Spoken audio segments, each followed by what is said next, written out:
الحمد لله نحمده ونستعينه ونستغفره ونؤمن به ونتوكل عليه ونعوذ بالله من شرور أنفسنا ومن سيئات أعمالنا من يهده الله فلا مضل له ومن يضلل فلا هادي له ونشهد أن لا إله إلا الله وحده لا شريك له ونشهد أن سيدنا ومولانا محمدا عبده ورسوله أرسله بالحق بشيرا ونذيرا من يطع الله ورسوله فقد رشد ومن يعصيما فإنه لا يضر إلا نفسه ولا يضر الله شيئا. قال الله تعالى في القرآن الكريم والفرقان الحميد: أعوذ بالله من الشيطان الرجيم. بسم الله الرحمن الرحيم. إن الذين يرمون المحصنات الغافلات المؤمنات لعنوا في الدنيا والآخرة ولهم عذاب أليم. وقال الله تعالى في مقام آخر: ويل لكل همزة لمزة الذي جمع مالا وعدده يحسب أن ماله أخلده. صدق الله العلي العظيم، ونفعني وإياكم بآياته والذكر الحكيم. إنه تعالى جواد كريم ملك بر رؤوف رحيم. وقال النبي صلى الله عليه وسلم: إياكم والحسد فإن الحسد يأكل الحسنات كما تأكل النار الحطب، أو كما قال عليه الصلاة والسلام. اللهم صل وسلم على سيدنا ومولانا محمد بعدد من قعد مقام. اللهم صل وسلم على جميع الأنبياء والمرسلين وعلى سائر الصحابة والتابعين وعلى عبادك الصالحين. دوستانو عزیزانو، الله رب العزت د کل کائنات تخلیق کړی دی. یا د کل کائنات د تخلیق لپاره الله رب العزت دنیا نظام جوړ کړی دی. د دنیا نظام چلول، آبادول، جوړول، چلول، د دې کې برد و بدل کول د ټول د الله رب العزت په خپل طاقت او قدرت سره کړی دی. دا سوره نظام چې چلی د دغه انسان لپاره چلی. کچری دا انسان د الله رب العزت د حکم تابعداري کوي او د الله رب العزت شکر ادا کوي، نو الله رب العزت ورته د نعمت بدل نور. د حدیث شریف کې راځي: من لم يشکر الله، چې کوم سړی د الله شکر نه ادا کوي، د خلق شکر نشي ادا کوي. یو بل حدیث شریف کې راځي چې الله رب العزت په مخ په ځمکه باندې تمام انسانان پیدا کړي دي، او دغه انسانانو ته الله رب العزت عزت ورکړی دی،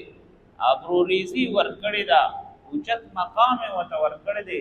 دولت او ثروت ورته ورکړی دی. د انسان په لاس کې مال او دولت دی، ارزي راځي، چې د انسان په لاس کې کوم عزت دی هغه په پیسو اخیستل کېږي، هغه نه هېڅ شي باندې نشي اخیسته کېدی. حدیث شریف کې راځي د انسان د ټولو نه قیمتي سرمایه د هغه انسان عزت. طبرانی شریف حدیث کی راضی جناب محمد رسول الله صلی الله علیه وسلم ارشاد فرمایلی دي چې د سود 2 درجې دي، 2 درجې دي. په آیه کې د ټولو نه کومه درجه دا ده چې د مور سره زنا وکړي، او په هغه کې د ټولو نه عظیمه ګناه دا ده چې ته بل مسلمان پرده اوچته کړي او ته په هغه باندې تهمت واچوې او ته په هغه باندې خبرې اترې لعنتانو. ان الذين يرمون المحصنات المؤمنات الغافلات، قرآن کریم سوای جناب محمد رسول الله صلی الله علیه وسلم باندې آیات نازلېږي چې کم سړی په بل مؤمن مسلمان په نارینه په زنانه باندې تهمت لګوي، لعنوا فی الدنیا والآخرة، د الله رب العزت لعنت ته پاغه سړی باندې په دنیا او په آخرت. کم سړی تا ته قال الله قال الرسول خی، کم سړی تا ته دین او دنیا لاره خی، کم سړی تا ته د جنت او د هدایت لار خی، کم سړی تا ته د ګمراهۍ نه بچ کوي، کم سړی تا ته په منبر رسول باندې ناست دی، کم سړی تا ته د هدایت رڼاګانې او شمې سوی ورته خورئ، د هغه پسې د ظالمه بد رد وایي، د هغه پسې خوله کولاوې، ته د الله نه دومره نه یېرېږي. حدیث شریف کې راځي وی چې کله هم یو انسان بل انسان سره بې وجه بې غرض کینه او بغض کوي، حسد کوي، نو څنګه چې اور وچ خشاک سوځي ختمه یې خوري، همدغه شان د ده د حسد او د ده کینه او د ده د بغض چې د ټولې نیکۍ د ده تباه او بربادي. سړی ډېر خوشحاله چې ما خو غټ کار وکړو، عمرې مې وکړې، حجونه مې وکړل، خیراتونه مې وکړل، تلاوتونه مې وکړل، وختونه مې ولګول، د الله په لار کې ډېر لاړم، کویان مې وکنستل، اوښان مې قربان کړل، د دنیا خیراتونه صدقې هر شی مې وکړل، خو چې دی بل سره کینه بغض کوي، حسد کوي، یاد ساته د ټوټل لار څه لاړل دوړه ختم. نیکي کول آسان دي، نیکي بچ کول نه ډېر ګران کار دی. حدیث شریف کې راځي جناب محمد رسول الله صلی الله علیه وسلم ارشاد فرمایلی دي چې چاته الله رب العزت مال ورکړي، چاته به دولت ورکړي، چاته به ثروت ورکړي، چاته به علم ورکړي، دغه نه پورې حسد ونه کړي، دغه د منصب نه حسد ونه کړي، هغه سره پړه کې کینه ونه ساتي، هغه سره پورې بغض ونه ساتي. نوح علیه السلام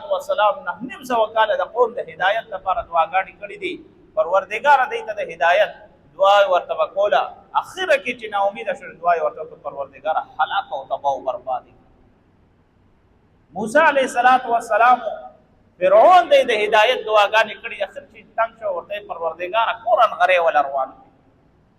دا خو د الله رب العزت انبیاء سره چې کوم واقعات راغلي هغه د انبیاء د وارثینو سره هم راځي، نوې خبره خو نه ده. په هر دور کې هر ځای کې فنکاران شته،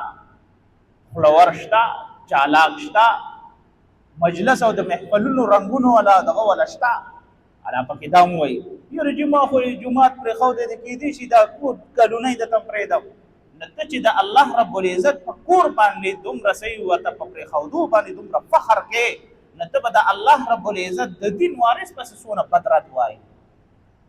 دا خو ډېره د کمبختۍ خبره ده، دا ډېره د بدبختۍ خبره ده چې ته د جومات په پرېښودو باندې دومره فخر کوې چې دا خو ما ډېر یو اوچت کار وکړو، یو ډېر د عزت کار مې وکړو، یو ډېر اوچت کار مې وکړو چې زما په راتلو باندې به جومات عزتداری، زما په راتلو باندې به څه ورته ده. ځکه نبي کریم صلی الله علیه وسلم ارشاد فرمایلی دي چې تاسو په دنیا کې وخت تېروئ نو په داسې وخت تېروئ. نبی کریم صلی الله علیه وسلم ارشاد فرمایلی دي چې تاسو هم څومره هم په دنیا کې پر وخت تېروئ نو په خپلو کې کینه بغض مه کوئ، حسد مه کوئ، د الله نه ویریږئ. ځکه نبی کریم صلی الله علیه وسلم څومره هم واقعات راغلي دي، همدغه رنګې نبی کریم صلی الله علیه وسلم ډېر په تاکید سره فرمایلی دي چې تاسو مونځونه اودسونه کوئ او دغه رنګې بیا هغه صحیح ورته تاسو نبی علیه السلام باقاعده په دې باندې لیکچر ورکړی دی، په دې باندې واعظ نصیحت کړی. صحابه کرام رضی الله عنهم اجمعین راځي او نبی علیه السلام ته فرمایي د الله رسوله د ټولو نه بدبخته انسان کم یو دی؟ نبی کریم صلی الله علیه وسلم ته وفرمایل چې ډېر نیک عمل کوي او د ډېر نیک عمل د وجې په هغې باندې نبی کریم صلی الله علیه وسلم ته وفرمایل چې ډېر نیک عمل وکړي او بیا دې بل هغه نیک عمل بل پسې وبخي، نو څه چل به وکړي؟ دروغ به ووایي، غیبت به وکړي، د بل نه به ورته بهتان به پرې ولګوي، بدرت به ورپسې ووایي. نبی کریم صلی الله علیه وسلم فرمایي هغه ډېر عاجز دی، ډېر مفلس دی. او بیا یې نبی علیه السلام کې دا اظهار وکړه چې سړی په هغه باندې زه ډېر زیات خفه کېږم. نبی کریم صلی الله علیه وسلم په داسې حالانکې موږ په داسې خلکو ډېر زیات خفه کېږو، دا نه چې چا باندې خوشحالېږو، همیشه د بل غم درد په سینه کې ساتو، همیشه د بل څه ورته تکلیف په سینه کې ساتو چې خلکو د الله دپاره په ځان باندې رحم وکړئ، په خپل اهل و عیال باندې وکړئ. یاد ساتئ تاسو چې کور کې یو کس وي، پلار وي، ورور وي، تربور وي، نیکه وي، چې دی چې څه کار کوي که نه هغه د اهل و عیال خپل اولاد ګوري که نه ګوري؟ مشر ته ګوري کنه دا زما ستا دپاره سبق دی. اوس زما د بچی دی ما سره په کور کې دی، که زه چاته عزت ورکوم دی به هم سبا ته عزت ورکوي، که زه چا پسې بد رد وی نو هغه به هم عزت ورکوي. نو هم دغه رنګ نبی کریم صلی الله علیه وسلم ارشاد فرمایلی دي که چېرې په دنیا کې تا لږ وخت وار تیر کو، په هغې لږ وخت وار کې تا د بل مسلمان ابروریزي وکړه، بل پسې تا بد رد وي، نو یاد ساته ګورې الله رب العزت ستا عمل بالکل قبول نه دی. ګورې دا خو الله رب العزت یو مسلمه خبره بیان کړې ده. امیر دی، غریب دی، فقیر دی، مسکین دی، که هر څومره جایداد والا دی، یاد ساتئ چا پسې بد رد نه دی ویل پکار. وخت داسې نبی کریم صلی الله علیه وسلم فرمایي په دنیا کې داسې وخت تیر کا چې تا پسې په رښتیا باندې خلک خفه وي. دا نه چې ته صحیح ورته په دنیا کې داسې وخت تیر کړي ټول باندې شکرونه باسي چې شکر د خدای اخلاص شو، شکر د خدای چې اخلاص شو دي. حالانکه نبی کریم صلی الله علیه وسلم ډیر صحیح ورته رحیم کریم مشفق انسان دنیا ته الله رب العزت د هدایت رڼاګانو سره راځي کړي چې چا تخیری نه کړي. او چې کله کوم منافقین ورته پلاره کې کند کنستي هغه منافقین ته باقاعده یو کس ته خیره کړي او سوي اللهم اهلك عدوي وعدو اعداء الدين، پروردگار زما دشمن هلاک کی او زما د دشمن آلایکار چې سور معاونین دي ټول تباہ او برباد هلاک. دا خو نبی علیہ السلام کړی یو ډیر منظم طریقې سره نبی کریم صلی الله علیه وسلم اول وته هدایت بیان کړی دی، رشد وته بیان کړی دی، نیغه لارې وته بیان کړی دا، او هغه باوجود جناب محمد رسول الله صلی الله علیه وسلم ډیر په مینا او ډیر په مشفق سره ابو بکر صدیق رضی الله عنه وتراضی د الله رسول ډیر زیات واعظ نصیحت کوي. نبی کریم صلی الله علیه وسلم ته الله رب العزت یو لوی سینه ورکړی او څه فرمایل دا د پیغمبر سنت دی چې په کله په قوم کې گمراهي وویني د هغې کس نوم نالي او باقاعده واعظ او نصیحت عام کوي. قوم په هدایت باندې نه دی او رشد باندې نه دی، هغه ته پته دا نشته چې الله رب العزت په قرآن کې څه نازل کړي دي، په حدیث کې څه په پیغمبر ته ویلي دي نه دي ویلي. نصیحت کا خبرې کې نو همیشه د خلقو د پاره به نصیحت خبره چې نبی کریم صلی الله علیه وسلم د خلقو د پاره د هدایت رڼاګانې راوستي. دوستانو عزیزان او د پیغمبر وارث الله رب العزت په دې منبر او په دې محراب په دې مصلی باندې کېنئ نو همیشه به د هدایت رڼاګانې ورکړي. چېرې به هم د ګمراهۍ خبره خوره نه کړي، چېرې به هم د فتنې او د فساد خبره خوره نه کړي. همیشه د احکم الحاکمین هغه پیغام به خلکو ته په هغه معیار په هغه لیول بیانوي چې څنګه محمد رسول الله صلی الله علیه وسلم باندې په قرآن کې نازل شوی. دا خو ډېر عجیبه خبره ده چې کله په سود باندې حکم راغی، نبی کریم صلی الله علیه وسلم سود حکم بیانولو، صحابه کرام رضی الله عنهم اجمعین وفرمایل دا الله رسول ډېر حکم ګران دی چې پتا نازل شي نو سر په سترګو مقبول دی. منافقین وی زموږ ته چې کومه ګټه راته دی ګټې نه مخلاصوي، دا ټوله ګټه زموږ لاړه راله دا به چېرته ځي. نبی کریم صلی الله علیه وسلم ته وفرمایل دا د الله رب العزت حکم دی، که منئ وی منئ، که نه منئ د الله رب العزت دا مسلم یو حکم راغلی دی او په دغې حکم به چلیږئ جناب محمد رسول الله صلی الله علیه وسلم. دوستانو عزیزانو عرض مې دا کولو دا نن سبا ورځې داسې ورځې دي چې ګرمۍ ورځې دي، د تکلیف ورځې دي، د سختې ورځې دي، دنیا پریشانۍ دي په هر چا باندې. هر سړی وایي چې زه دې په سکون یم او په راحت باندې یم. هر سړی د سکون په تلاش کې ګورئ دنیا کې سکون نشته. د سکون لومبی ځای چې دی قبر دی د انسان لپاره، د سکون د لومبی چې دی د انسان لپاره هغه ابدالآباد ژوند دی. که ته په دنیا کې په ایمان کې لکه غلطي ووینې هغه ځای ولا داسې وکړې راوکړې ورته ووایې چې دا څه کوي. حدیث شریف کې راځي من ستر مسلما ستر الله، چې کوم مسلمان کې د معمولي غلطي ونه په هغه بس پرده اچي، او یو عام یو ادنا سړی چې پای باندې تا پرده واچو خدای به پتا اصل پردې واچي. ته په دنیا کې بچا باندې پردې اچي، ته په دنیا کې بچا باندې صحیح ورته دغه د مخ نه د غیبت نه صحیح ورته خوله اړې، د دروغو نه خوله اړې، د بهتان نه خوله اړې، د بد او ردو نه خوله اړې. جناب محمد رسول الله صلی الله علیه وسلم دا سیزونه حرام کړي دي، دا سیزونه حرام دي، دا ریډ لاین دی. که دا کراس کوي د الله عذاب ته بیا ټیک شي، د الله قهر ته ټیک شي. ما تا ټوټل موضوع ما تا ټوټل فوکس په دې کړی دی مونځ کوه، عبادت کوه، روژه نیسه، حج کوه، عمره کوه، زکات او صدقه او خیرات کوه، بس دا دې تفسیر ورته د چا مسلمان اړو توجه نشته چې د بل مسلمان بیړه کیږي نو خیر کڅوک بانګیان جلګي کڅوک منشیات خرڅي کڅوک چرس پاوډر خرڅي کڅوک سمګلینګ کوي نه یا د اسلام او دین اسلام کې جایز دي